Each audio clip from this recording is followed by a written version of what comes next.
Louvado seja o Senhor, queridos, por tudo que fizemos, pelos louvores que cantamos, pelo batismo que celebramos na presença do Senhor. Agora nós chegamos, como eu costumo dizer, ao ponto mais importante do nosso culto. Quando a palavra de Deus é aberta e proclamada, o conselho de Deus é pregado, a voz de Deus é ouvida. Quero convidar você a abrir sua Bíblia comigo no livro de Ageu, livro do profeta Ageu. Hoje nós vamos estudar o capítulo 2. O que você faz quando se acha desanimado? O que fazemos quando falta-nos o fôlego para completar uma corrida? O que fazemos quando saímos perdendo no placar? O que será que o técnico da Espanha disse aos seus jogadores depois daqueles 5-1, irmãos? O goleiro da Espanha, Iker Casillas, está procurando o Robben até agora, se arrastando no chão, procurando o careca da Holanda e que o Brasil se cuide nas oitavas ou quartas de final. Eu estudo para pregar ao longo de toda a semana e eu reservo a quinta-feira pela manhã para esboçar a mensagem e a sexta-feira para escrever a mensagem. E na quinta última eu passei a manhã estudando o texto e esboçando a mensagem. E geralmente, ao término do esboço, eu fico procurando o que me cabe. Por exemplo, a introdução, conclusão. Fico procurando, pensando, tentando achar alguma coisa. Quando eu não acho, eu faço uma de duas coisas. Ou eu corro para os livros e ilustrações e pego algo mais pronto, ou eu fico esperando até que Deus tenha misericórdia de mim e me envie uma introdução para a próxima mensagem. Eu fui aos livros e ilustrações, não encontrei nada que me agradou e reparti com minha casa. Sabrina e as meninas, entramos no carro para assistir o Jogo do Brasil aqui, que foi uma bênção, e vai ter uma nova edição na próxima terça contra o México, às 4h. Quando entrei no carro, perguntei, o que é que vocês acham? A mensagem é esta e eu preciso de uma introdução. E cada uma sugeriu algo, mas nada me agradava. E Sabrina disse, vamos esperar. Chegamos aqui. O jogo começou. Foi aos 3 minutos o primeiro gol, o gol contra, mais ou menos, né? 3, 4 minutos, 5. Eu só sei que o gol saiu, irmãos. E quando o gol saiu, eu olhei para o lado, estava todo mundo triste. Eu vi a cara de Marcelo, o jogador que fez o gol contra, semblante caído. Todo o estádio em silêncio e todo mundo pasmo. Como é que o Brasil começa uma Copa do Mundo no seu país e sai perdendo de 1-0? E gol contra. Bia estava do meu lado aqui. Bateu no meu ombro e disse, pai, tua introdução chegou. O que será que Filipão disse aos seus comandados no intervalo? Filipão é conhecido como um líder motivacional. O que será que ele disse aos seus comandados? Talvez ele puxou alguns como Neymar e disse, Neymar, você é um dos mais caros jogadores da história. Você tem muito que oferecer ao Brasil. Faça o seu melhor. Talvez ele fez isso, tenha feito isso. Mas talvez ele lutou pelo bem do grupo. É uma característica dele. Trabalhar todos em prol de um bem comum. Pessoal, o Brasil todo está assistindo. Olhem esse estádio lotado, repleto de pessoas cantando o hino do nosso país. Eles querem a vitória e eles confiam em nós. Não sei bem o que ele disse. O que sei é que quando os jogadores voltaram ao campo, seu ânimo era diferente. E, para nossa surpresa, o jogador que estava sendo questionado nos últimos dias pelos repórteres fez o terceiro gol, Oscar, e nos deu a primeira vitória da Copa do Mundo no Brasil. Ageu não é treinador de futebol. Ele não é técnico de futebol. Acho que não existia futebol nos seus dias. Mas ele é uma espécie de profeta motivacional.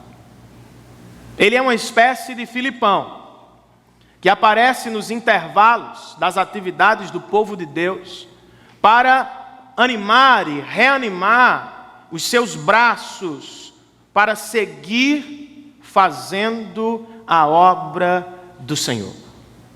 Ele aparece nesse texto para animar o povo de Deus. Ele aparece aqui hoje, por meio do que escreveu, para animar o coração de todos aqueles que estão envolvidos, direta ou indiretamente, com a causa de Jesus Cristo na face da terra. Queria ler com vocês então o capítulo 2, tanto quanto extenso, mas muito autoexplicativo. Só a leitura do capítulo certamente falará muito ao nosso coração.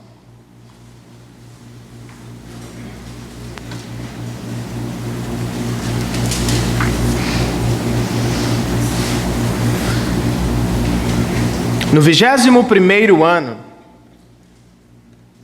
ou melhor, dia, do 7º mês, veio a palavra do Senhor por meio do profeta Ageu.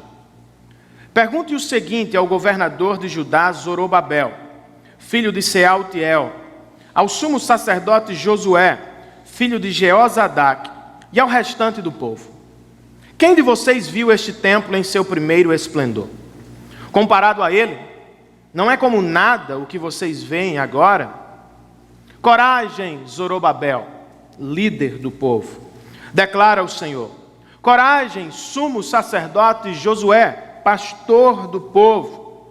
Coragem ao trabalho, ó povo da terra, declara o Senhor. Porque eu estou com vocês, declara o Senhor dos exércitos. Esta é a aliança que fiz com vocês, quando vocês saíram do Egito. Que aliança é esta? Meu Espírito está entre vocês, por isso não tenham medo. Assim diz o Senhor dos exércitos: dentro de pouco tempo farei tremer o céu, a terra, o mar e o continente. Farei tremer todas as nações, as quais trarão para cá os seus tesouros, e encherei este templo de glória, diz o Senhor dos exércitos. Tanto a prata quanto o ouro me pertencem, declara o Senhor dos exércitos. A glória deste novo templo será maior do que a do antigo, diz o Senhor dos exércitos. E neste lugar estabelecerei a paz, declara o Senhor dos exércitos. No 24º dia do 9º mês, no 2º ano do reinado de Dario, a palavra do Senhor veio ao profeta Ageu. Assim diz o Senhor dos exércitos: faça aos sacerdotes a seguinte pergunta sobre a lei. Se alguém levar carne consagrada na borda de suas vestes, e com elas tocar num pão, ou em algo cozido, ou em vinho, ou em azeite, ou em qualquer comida, isso ficará consagrado? Os sacerdotes responderam: não. Em seguida perguntou Ageu: se alguém ficar impuro por tocar num cadáver, e depois tocar em alguma dessas coisas, ela ficará impura? Sim, responderam os sacerdotes, ficará impura. Ageu transmitiu esta resposta do Senhor: é o que acontece com este povo e com esta nação. Tudo o que fazem e tudo o que me oferecem é impuro. Agora prestem atenção. De hoje em diante reconsiderem. Em que condições vocês viviam antes que se colocasse pedra sobre pedra no templo do Senhor?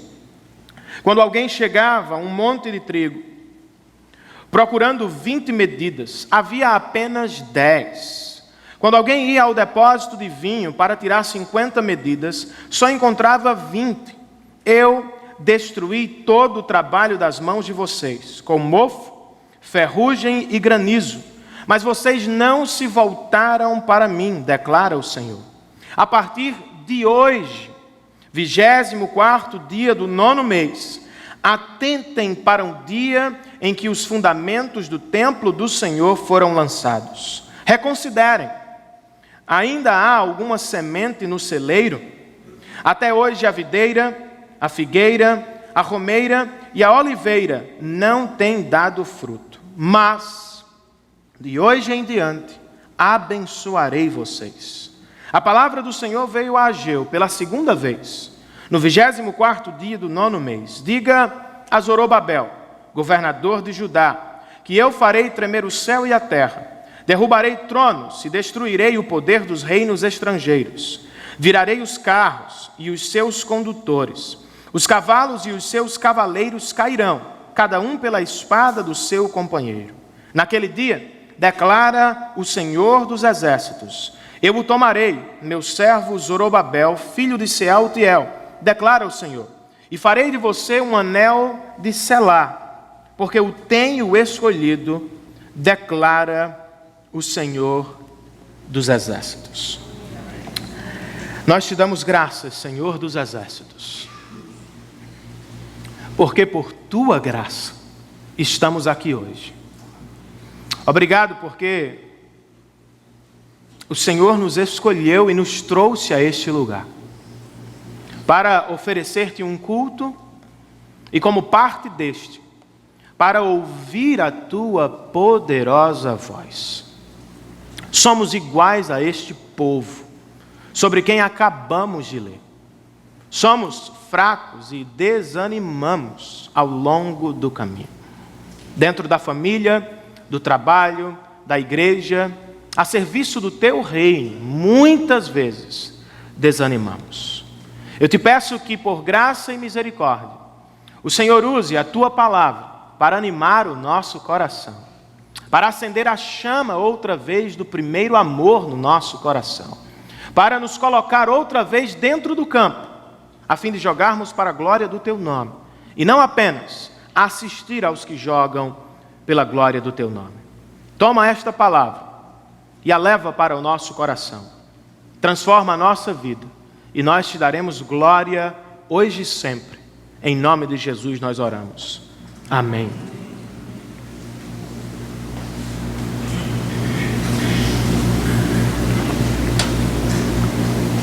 Para os que não estavam aqui, eu vou voltar um pouco para situá-los dentro do que está acontecendo. E para os que estavam, recapitulação, momento rápido, breve, de história.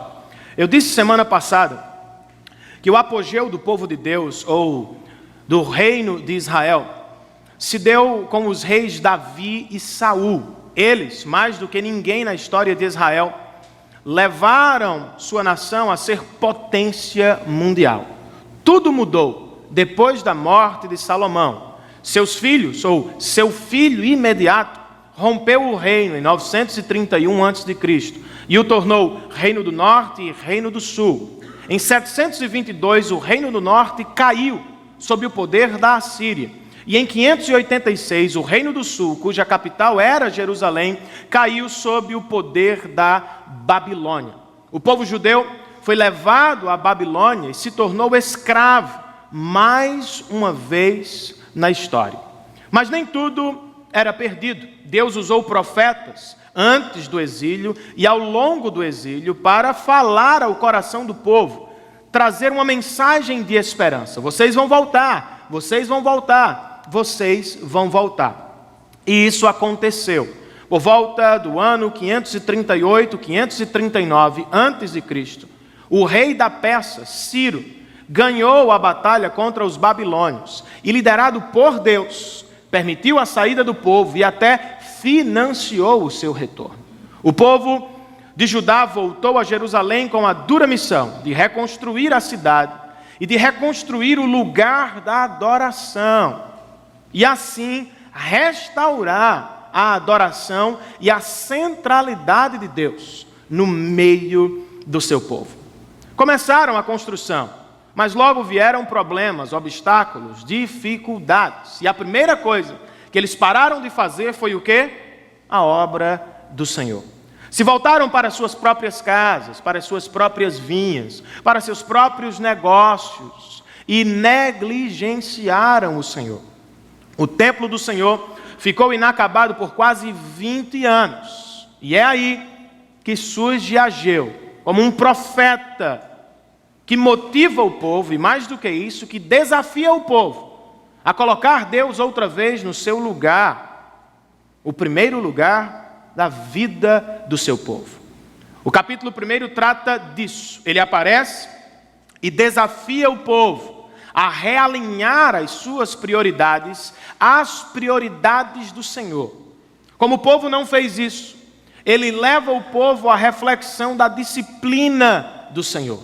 Deus cerrou o céu e amaldiçoou a terra, de maneira que seus negócios foram por água abaixo, para que as pessoas de Jerusalém se voltassem para o Senhor. Graças a Deus, com a mensagem de Ageu, o povo respondeu. O povo se arrependeu. Mostrou isso porque recebeu a mensagem do profeta como mensagem de Deus. Sentiu essa mensagem no coração. Não foi algo do tipo, eu creio. Foi algo do tipo, eu creio e tremo diante deste Senhor. E mais do que isso, não foi apenas um choque emocional. O povo ouve a mensagem, sente a mensagem e pratica a mensagem. Abandonam seus afazeres, ou o que não era prioridade, e voltam ao templo imediatamente e dão início, ou retomam a construção do segundo templo, o templo de Zorobabel. E foi aqui que nós terminamos. O povo voltou à construção. E está agora, quando lemos o capítulo 2, envolvido com a construção. Mas o desânimo reaparece. As dificuldades ressurgem. E as pessoas começam a repensar. Meu Deus, será que vale a pena construir isso? Será que não era melhor voltar às nossas casas? Será que não era melhor viver para os nossos sonhos? Ageu surge aqui, gente. Como que no intervalo dos jogos da Copa, e como um técnico que deve motivar os seus comandados, ele surge com uma mensagem clara, que se divide em 3 parágrafos que vamos estudar. E a mensagem é: povo de Deus, não desanime, não retroceda, não desista do Senhor. Esta é a mensagem de Deus também para você e também para mim. Amém? Amém? A pergunta é por que o povo de Judá, o povo de Jerusalém, não deve desanimar. E por que você não deve desanimar? Nesses 3 parágrafos, há 3 respostas valiosas para nós. E você pode acompanhá-las na 2ª página do nosso boletim informativo.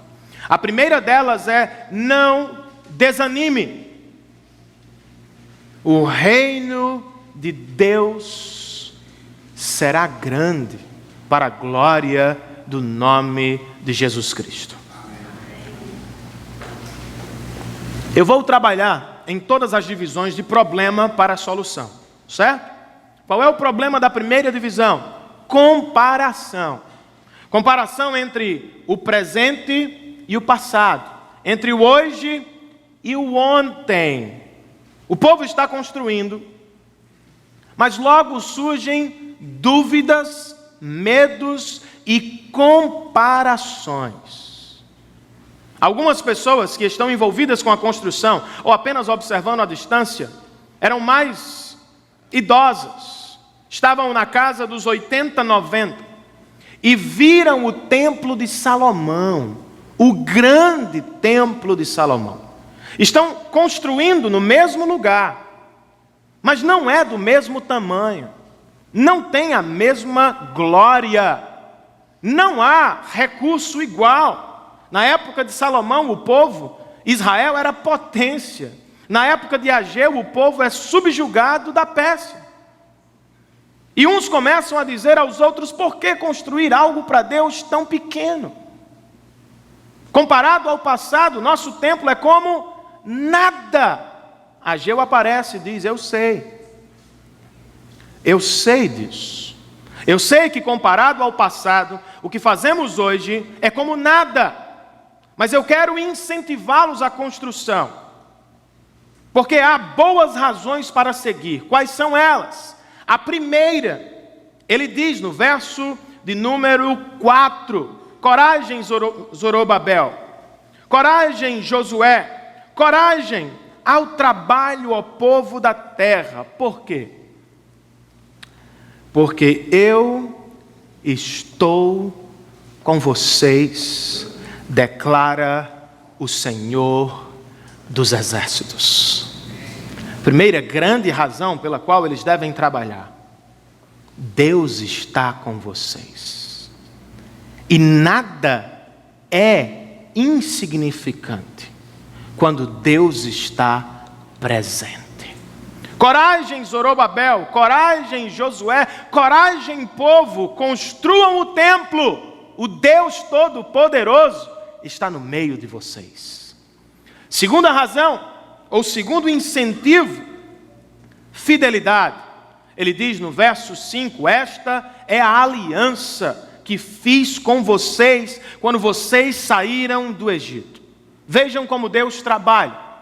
Os judeus estão pensando no passado, comparando o presente ao passado, se lamentando, porque as coisas já não são tão grandes como eram. Deus usa o profeta e diz, volta ao passado. Diz para eles o que eu fiz com o povo deles, quando eles saíram do Egito. Deus arrancou o seu povo do Egito e o levou pelo deserto a Canaã. No meio, Moisés deu uma parada, subiu ao Monte Sinai e esteve com o Senhor.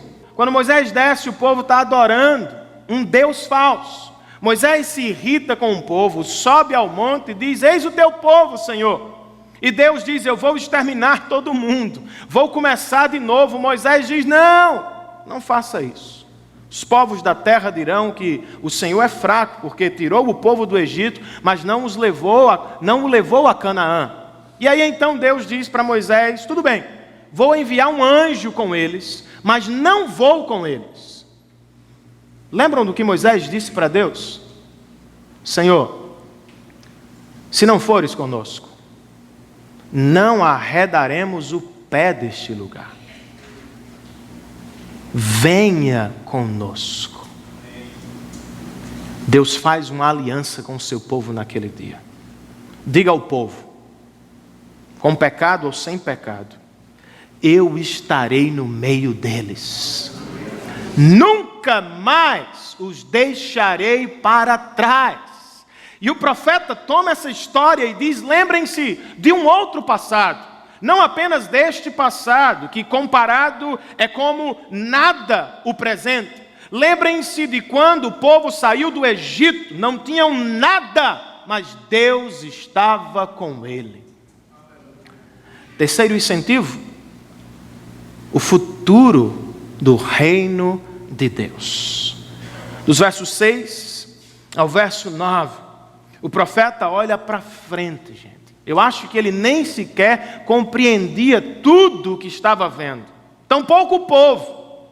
Porque ele olha para aquele minúsculo templo, ou minúscula estrutura, fundação de templo, e diz, vocês estão reclamando, porque isso é pequeno. Fiquem sabendo vocês, que a glória do Senhor vai encher este lugar, muito mais do que fez no templo anterior. Vocês estão reclamando que este templo é pequeno. Fiquem sabendo vocês, Deus é especialista em tornar grande o que vocês fazem pequeno. Riqueza, ouro e prata estão na minha mão. Esta frase muita gente gosta, né? O meu Deus é o dono do ouro e da prata. Está aqui. Provavelmente é daqui que os irmãos tiram essa frase. Mas ela tem a ver não com o bem-estar individual, pessoal de cada um, mas com o reino de Deus. Deus diz ao seu povo, tudo está nas minhas mãos. E no tempo certo, os reis da terra vão depositar diante do templo tudo o que vocês precisam para a reconstrução. Em outras palavras, não desanimem. O reino de Deus será muito grande, para a glória do seu nome. O que fazemos, meus irmãos, quando o passado é melhor do que o presente? Quando a comparação perturba a nossa estabilidade? O que fazemos quando olhamos para a nossa realidade e desejamos outra realidade que se foi? A família era melhor, não estava se desfazendo. O emprego era melhor, era mais estável. A igreja era melhor. Algumas pessoas de mais idade podem olhar para a situação atual da igreja e dizer: no meu tempo de mocidade a igreja era muito mais poderosa. Alguns jovens seminaristas que gostam da história da igreja voltam-se para a história e encontram homens como Jonathan Edwards, Charles Spurgeon, John Wesley e tantos outros, e dizem: como eu gostaria de ter nascido nesta época. Não há homens de Deus como estes. Nós somos tentados a desanimar quando comparamos o presente ao passado. O que fazemos quando esta é a nossa situação? Diga ao seu coração o que você está ouvindo hoje nesse texto. Deus pode fazer hoje o que Ele fez ontem. Deus pode realizar muitas coisas hoje, da mesma forma que realizou ontem. Porque, irmãos, os tempos mudam, as pessoas mudam, mas o nosso Deus é o mesmo hoje, foi ontem e será eternamente. Mas para isso, nós precisamos depender dEle, menos do nosso braço e mais da destra todo-poderosa do nosso Deus. Alguns querem tornar o seu presente melhor do que o seu passado na força do seu braço. E não conseguem, porque não há poder em nós para transformar algumas situações. Podemos até certo ponto. Quer voltar a viver uma família abençoada? Abra, por exemplo, em Efésios capítulo 5, em casa, e leia o que diz o texto sagrado, inspirado por Deus para abençoar sua família. Por exemplo, o texto vai dizer: pare de se embriagar com o vinho. E aí eu trocaria vinho por qualquer coisa desta vida que toma o lugar de Deus, porque isso leva à libertinagem. Em vez disso, sejam cheios do Espírito de Deus, sejam guiados pelo Espírito de Deus, e então, vivendo por esta palavra e não por sua palavra, sua família será muito abençoada. Quer ter um ministério abençoado, bem-sucedido? Dependa mais de Deus e menos de você mesmo. Quando Deus arrancou o seu povo do Egito, Moisés era um fugitivo. Como é, Senhor, que eu vou tirar este povo escravo de dentro da nação mais poderosa do mundo? Moisés, não se preocupe, eu estarei com você. Quando Josué chegou diante da terra prometida e viu os gigantes, o povo recuou. Senhor, como é que eu vou conquistar a terra? Josué, seja forte e corajoso, eu estarei com você. Quando Davi enfrentou Golias, não era uma disputa leal, irmãos. Ele era pequeno, o cara era gigante. Ele era pastor, o cara era do UFC há muito tempo. Mas ele desceu e ele disse ao gigante Golias: tu vens a mim com espada, com lanças e com escudo.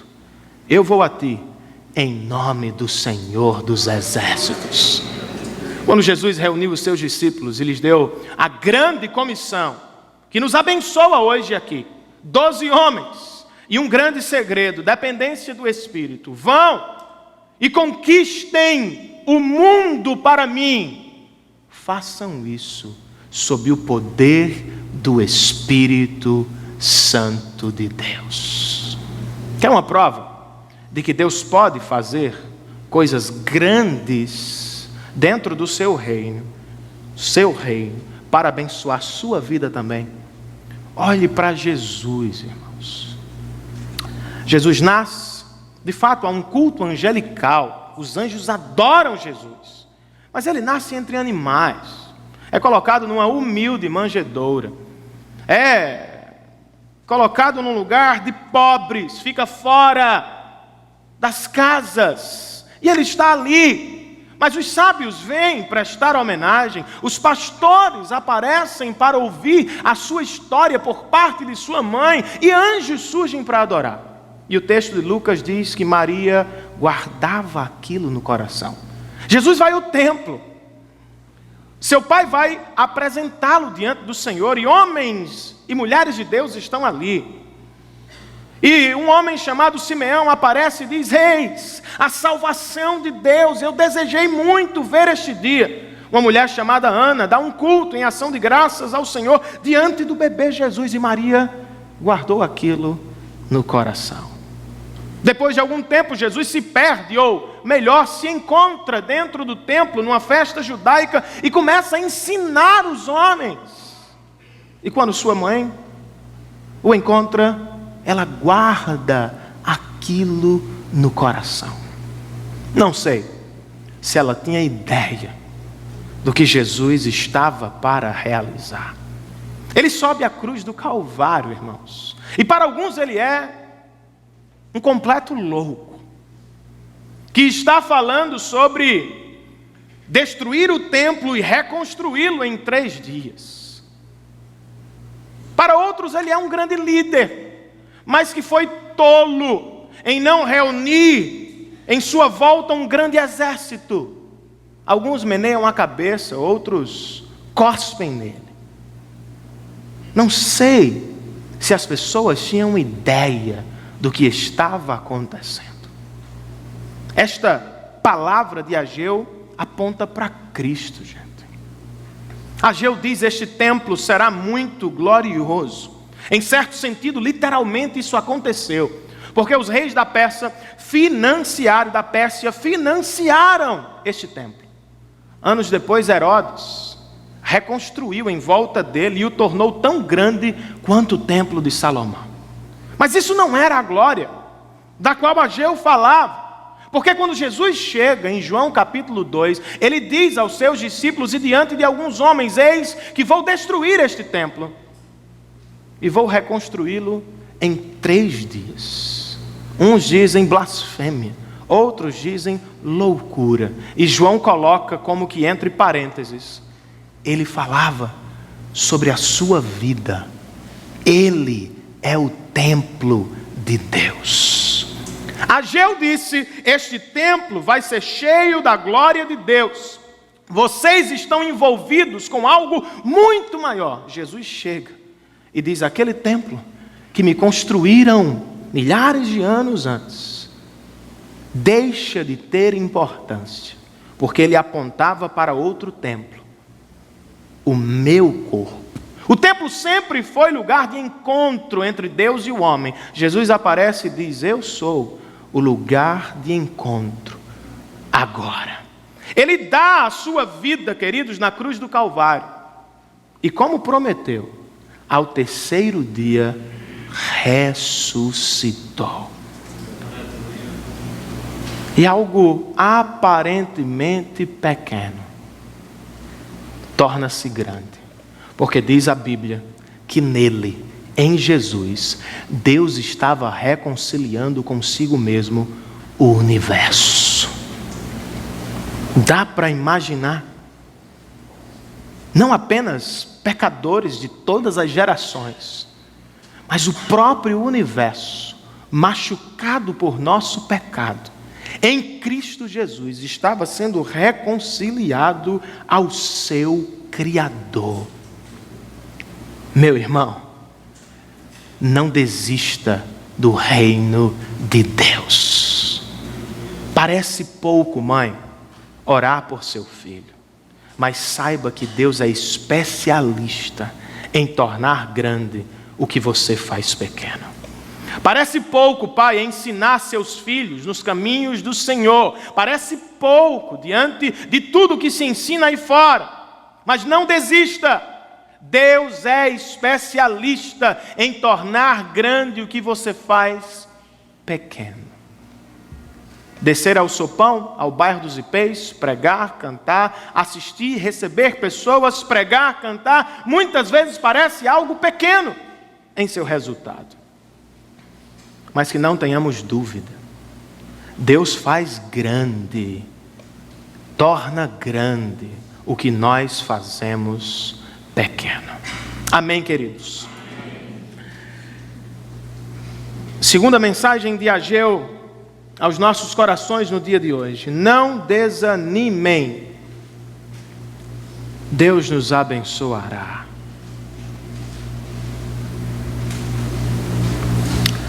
O problema da primeira divisão era a comparação, o problema da segunda divisão é o pecado, irmãos. O povo voltou à construção e o povo achou que só por trabalhar na construção da igreja estava abençoado. Do tipo, posso frequentar uma igreja e no domingo ser santo. A paz do Senhor, meu irmão, a paz do Senhor, minha irmã. E durante a semana eu posso ser outra pessoa. O povo vivia assim. Estamos aqui trabalhando para Deus, mas quando voltamos para casa, trabalhamos para nós mesmos e para nossos desejos pessoais. E aí Ageu apresenta uma analogia. Me digam, sacerdotes, um pedaço de carne consagrada a Deus pode tornar outros objetos consagrados a Deus? Não. Mas uma pessoa que toca um morto e depois toca outros objetos, pode tornar sujos ou impuros os objetos? Pode. Qual é a moral da história? O templo não santifica automaticamente o cristão, mas o cristão suja a obra de Deus quando não faz de todo o seu coração. Conselho do profeta Ageu. Estou parafraseando para ganhar tempo.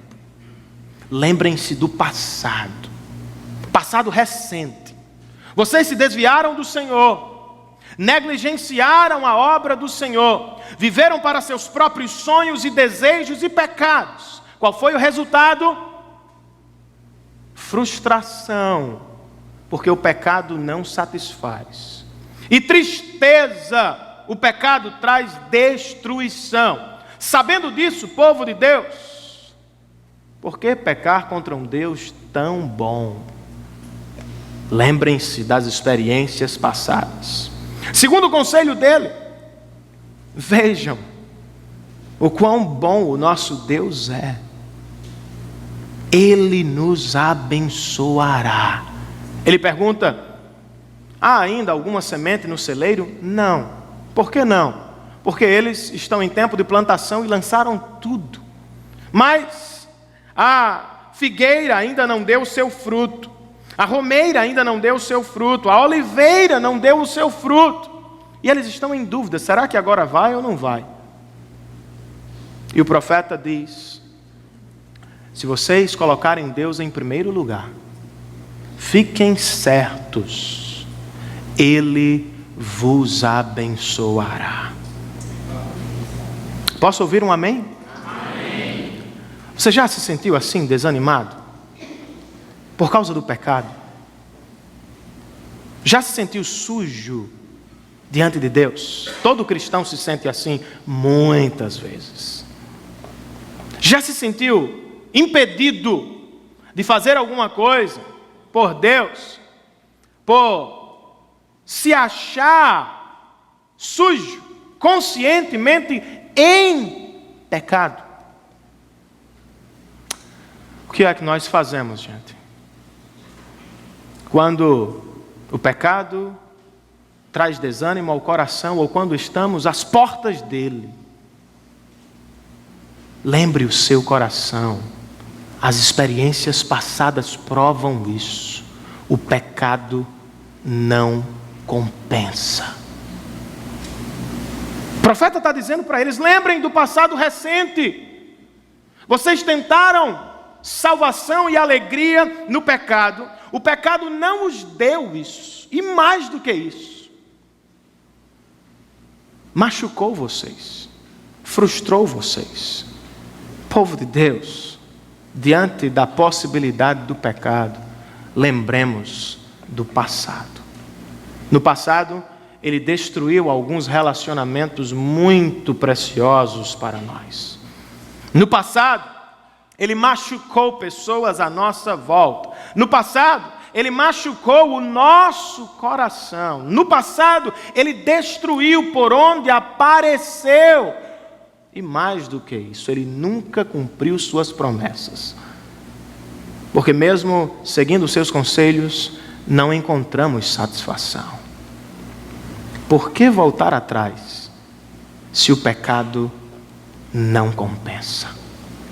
E por que voltar atrás, se Deus é tão bom para com você, para com a nossa igreja? Deus é bom para você? Quer uma prova disso? A maior de todas as provas? Não é, irmãos, não é. Eu digo isso muito, mas eu vou dizer de novo. A prova da bondade de Deus não é a saúde, não é a prosperidade, não é a ausência de sofrimento. Há alguns irmãos que habitam no meu coração que sofrem hoje. A prova da bondade de Deus não é a ausência do sofrimento. A prova da bondade de Deus é o próprio Deus crucificado na cruz do Calvário, entregando-se como sacrifício perfeito para a nossa alegria eterna. Paulo, escrevendo aos Gálatas, no capítulo 3, ele diz, e nós ouvimos ao longo da série, Cristo nos livrou da maldição da lei, ou seja, nos arrancou da ira de Deus, se tornando Ele mesmo maldição no nosso lugar. Deus é bom, meu irmão, porque hoje você não está mais sob a sua ira e justiça. Em Cristo Jesus, Deus nos declarou perdoados e salvos para sempre. De modo que, Paulo diz aos Romanos no capítulo 8, diante do que Ele fez por nós na cruz do Calvário, se Deus é por nós, isso é o que significa salvação. Se Deus é por nós agora em Cristo Jesus, quem será contra nós?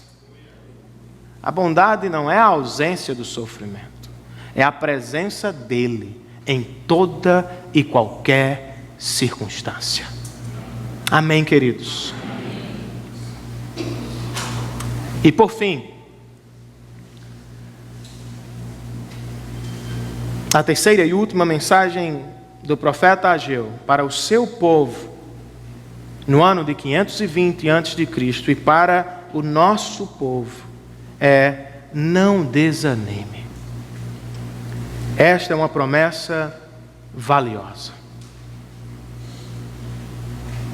O Rei, o grande Rei do universo, voltará para buscar a sua igreja. A última mensagem é específica para Zorobabel. Zorobabel é o líder ou o rei de Judá sob o governo da Pérsia. E Zorobabel é da linhagem de Davi. Ele é filho do rei Joaquim, que está ligado no seu passado a Davi. Mas o seu avô foi rejeitado por Deus, também rei de Israel. E Zorobabel está agora dentro de uma situação difícil. Qual é o seu problema? Seu problema é: eu sou rei de uma nação subjugada. Eu sou líder de um povo pobre. Como é que vou terminar esse templo? Como é que vou cumprir a missão que Deus me deu? Estou cercado por povos poderosos e por reis poderosos. O que vou fazer se só tenho um povo e um povo pobre? Ageu aparece e diz: Zorobabel, eu vou derrubar os reinos desta terra e vou abençoar o que você está fazendo. Zorobabel, mais do que isso, eu vou te tomar, diz o texto, um termo para intimidade, e vou fazer de você um anel de selar, intimidade e poder, autoridade, um anel do rei que selava os documentos e sua ordem, e este anel só era dado ao primeiro-ministro. Zorobabel, tu és pequeno, tu és fraco, mas eu te tomei para mim. Tu não tem nem ideia, mas tu aponta para o reino futuro do meu filho. Eu vou voltar e o seu nome estará na história da salvação.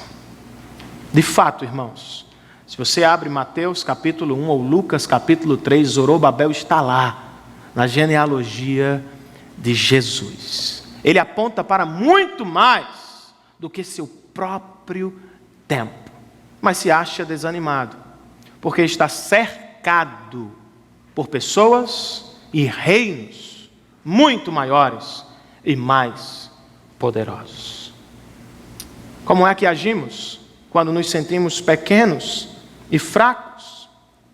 Lembremos da história, não apenas do passado, mas do futuro. Diferente de qualquer povo, nós conhecemos o final da história antes de chegarmos lá. Amém? E sabe qual é o final da história, irmãos? Deus vence e o seu povo vence com ele. Recebemos na última terça-feira o doutor Elias Medeiros. Ele é doutor da maior faculdade presbiteriana dos Estados Unidos, doutor em missiologia. Depois da pregação, tivemos um tempo para perguntas e alguém lhe fez a seguinte pergunta: doutor Elias, como vai a igreja no cenário mundial? E ele respondeu rapidamente: do jeito que Deus quer. Em alguns lugares mais forte, em outros mais fraca.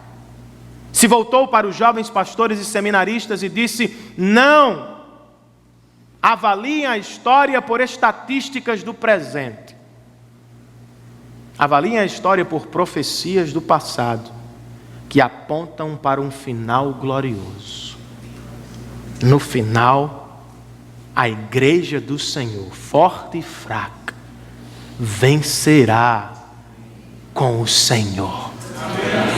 Quer um exemplo disso, irmãos? Tome a China. Década de 30 do século passado, todos os missionários estrangeiros foram expulsos da China. E os missionários ficaram do lado de fora, conjecturando: agora a igreja da China vai morrer. Quem vai pregar para eles? Quem vai fazer a obra? Quem vai ajudá-los? Quem vai doutriná-los? Pouco mais de 50 anos depois, sabe qual foi a conclusão dos missionários? A igreja da China é uma das maiores do planeta Terra. Por quê, irmãos? Porque o homem poderoso pode expulsar o homem fraco, mas ninguém expulsa o Deus Todo-Poderoso. Os missionários saíram da China, mas Deus ficou lá. E 50 anos depois, a igreja da China é mais forte do que muitas igrejas chamadas livres.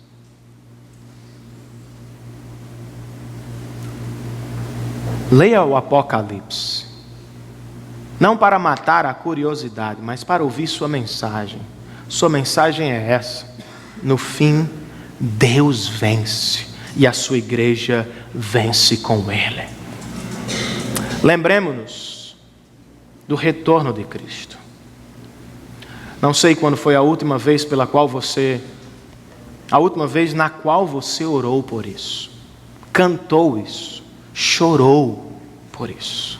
Mas enquanto cultuamos ao Cristo que morreu e ressuscitou, Ele está a caminho para buscar a sua noiva. Ele voltará, Ele virá, irmãos. E sabe de um ponto forte nisso? Ageu apontou para Cristo. Cristo disse: eu sou o templo, lugar de encontro entre o homem e Deus. Mas lá no final de Apocalipse, no capítulo 21, a igreja desce dos céus. E João faz questão de dizer: lá não haverá templo. Por quê? João acrescenta: Deus habitará no meio do seu povo. Sabe qual é o verbo? Tabernacular. O que Deus fez no deserto. Construam-me uma tenda para que eu possa viver no meio de vocês. Jesus vem e João diz: Ele tabernaculou entre nós. Ele vai, mas diz a João: eu vou voltar. E quando voltar, não haverá mais necessidade de lugares de encontro. Por quê? Porque eu habitarei no meio de vocês. Sabe qual é o resultado deste momento de tabernáculo outra vez? Diz Paulo aos Filipenses: todo joelho se dobrará e toda língua confessará que só Jesus é o Senhor, para a glória de Deus Pai. Sabe qual é o resultado? Diz João no Apocalipse: todos os reinos da terra trouxeram os seus tesouros e os lançaram na presença de Jesus, porque Ele é o governador do universo. Sabe qual é o resultado, irmãos? Nunca mais nos sentiremos pequenos, tacanhos, limitados ou fracos diante da doença que nos consome, diante do problema que nos perturba, diante da perseguição que mata. Nunca mais nós seremos pequenos ou nos sentiremos assim. Por quê? Porque Ele estará conosco para sempre e nós estaremos com Ele para sempre. Como disse Levi ontem, ao me apresentar, ele disse: Renan, que gosta muito de Nárnia. Eu amo Nárnia, irmãos. Mais do que muitos livros de adultos. Especialmente porque Lewis pintou as doutrinas de Deus de maneira maravilhosa. Simples. Infantil para alguns. Profundas para mim. No quarto livro, no Príncipe Caspian, segundo filme que a Disney fez sobre as crônicas de Nárnia, os meninos estão discutindo dentro de uma caverna sobre como lutar contra os telmarinos. Cada um tem sua opinião, cada um tem seu plano de ação, um vai por aqui, o outro quer ir por ali, e de repente, no meio da confusão, a menor de todas, Lúcia, aparece e diz: Pedro, seu irmão mais velho, você já se esqueceu de quem nos deu a vitória na última batalha? Foi Ele, o grande leão, Aslan, que representa Cristo. Quando Ele chegou, Ele nos deu a vitória. Será assim, irmãos? Não é na sua força, não é na minha força, é na força do grande leão, o rei do universo. Por que você não sai do banco? Por que você não abandona o pecado? Por que você não deixa de assistir os que participam do reino de Deus e vem somar junto a eles? Por que você não pega outra vez a pá, a enxada, os dons e talentos que Deus deu a você de graça? Por que você não os coloca outra vez dentro do campo? Ageu está aqui para convocar você a lutar por sua casa, por sua vida pessoal, mas muito mais pelo reino de Deus. Eu vou desanimar outras vezes? Certamente. Em algumas vocês vão me animar. Em outras eu vou animá-los. Mas sempre o Senhor estará ao nosso lado para nos animar. Outro dia, Bia foi fazer uma apresentação e eu não pude estar com ela. Gostaria de estar sempre presente, mas não posso. E é bom que isso aconteça às vezes, porque nem sempre estaremos presentes. Tento e me esforço, mas às vezes não posso. Tinha um compromisso numa determinada igreja e não pude estar presente. Mas antes da apresentação e antes da minha pregação, eu tomei o telefone e liguei para ela. Falei: filha, papai não pode estar com você, mas eu quero orar por você. E orei com ela ao telefone. Ela foi para dela, eu fui para a minha. E eu fiquei com esta sensação: nem sempre podemos encorajar uns aos outros, mas Deus sempre liga para você. Deus sempre se lembra de você. E Ele sempre fala com você. Abra esse livro mais vezes.